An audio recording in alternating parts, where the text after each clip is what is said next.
নমস্কার, স্বাগত জানাই খবর 24 এর পর্দায়। সরকার প্রতিশ্রুতি মোতাবেক ক্ষতিগ্রস্ত কৃষকদের পাশে দাঁড়াচ্ছে না। প্রাকৃতিক দুর্যোগের শিকার কৃষকদের পাশে অবিলম্বে দাঁড়াক রাজ্য সরকার। দাবি নিয়ে রাজধানীর রাজপথে বিক্ষোভ সামিল বামপন্থী কৃষক সংগঠন। সাম্প্রতিক গতিতে প্রাকৃতিক দুর্যোগের কারণে গোটা ত্রিপুরা রাজ্যের বিভিন্ন প্রান্তের কৃষকরা দারুণভাবে ক্ষতিগ্রস্ত হয়েছেন। বিশেষ করে শীতকালীন সবজি চাষের প্রায় শুরুতেই অনাকাঙ্ক্ষিত বর্ষণ মুখর পরিবেশ গোটা রাজ্যের কৃষকদের সামনে এক দুর্বিষহ অবস্থা তৈরি করেছে।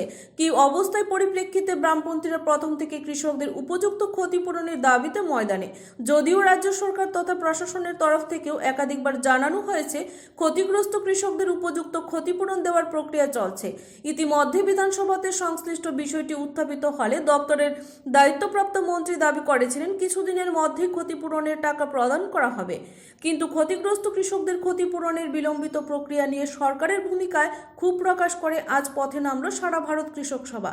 সংগঠনের পশ্চিম জেলা কমিটির আহ্বানে আজ এক বিক্ষোভ মিছিল সংগঠিত করে অবিলম্বে ক্ষতিগ্রস্ত কৃষকদের ক্ষতিপূরণ প্রদানের দাবি সম্মিলিত স্মারকলিপি প্রদান করা হয়।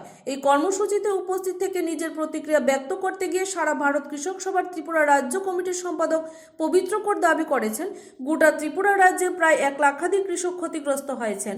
এই বিষয়ে সরকার প্রতিশ্রুতি প্রদান করা সত্ত্বেও কোনো উপযুক্ত ক্ষতিপূরণ দিচ্ছে না, সেই বিষয় নিয়ে উষ্মা প্রকাশ করতে দেখা যায় বামপন্থী এই কৃষক নেতাকে। পাশাপাশি যেভাবে রাজধানী শহর সহ বিভিন্ন জায়গায় গরু চুরির মতো ঘটনাগুলো ঘটছে সেই বিষয়ে প্রশাসন যাতে উপযুক্ত ভূমিকা গ্রহণ করে সেই দাবিও রাখলেন পবিত্র কর।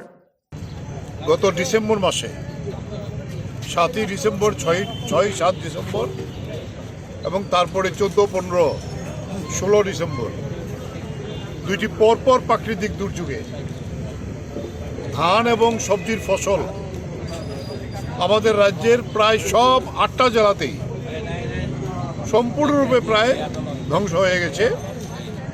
আমরা সঙ্গে সঙ্গে আমাদের কৃষক সভা, ক্ষেত মজুর ইউনিয়ন এবং গণমুক্তি পরিষদের পক্ষ থেকে প্রত্যেকটা এগ্রিকালচার ডিপার্টমেন্ট এবং এসডিএম, ডিএম তাদের কাছে আমরা এই ডেপুটেশন দিয়েছিলাম। তার পরবর্তী পর্যায়ে আমরা রাজ্যের কৃষিমন্ত্রীর সঙ্গে কথা বলি, ডাইরেক্টর এগ্রিকালচারের সঙ্গে কথা বলি যে এই যে বিপর্যয়, এটা প্রাকৃতিক বিপর্যয়, সুতরাং তার জন্য প্রাকৃতিক বিপর্যয়ের একটি তহবিল আছে যেটা ডিএমরা কন্ট্রোল করেন। এগ্রিকালচার ডিপার্টমেন্ট ডিএমদের সঙ্গে কথা বলে এটা করা হোক।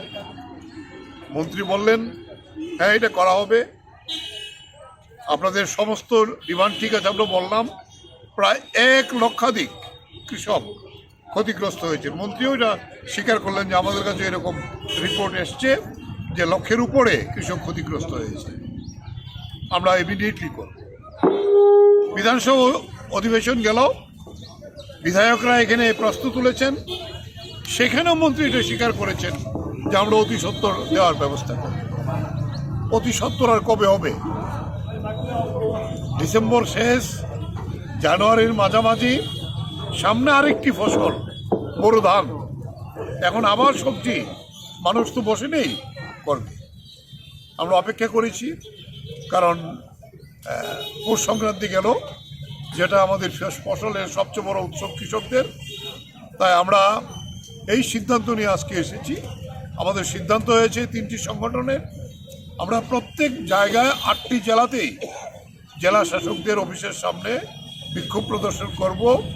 আমরা জেলা শাসকের সঙ্গে কথা বলবো যে এগ্রিকালচার ডিপার্টমেন্ট অথবা ওনার দপ্তরের পক্ষ থেকে নিয়ে যাতে ক্ষতিপূরণ দেওয়া হয়, যাতে সামনে বড়ুর সিজন আছে এবং সবজি এখনও কিছু সুযোগ আছে সবজি করার জন্য, যাতে এই সুযোগ দেওয়া হয় এটা করার জন্য।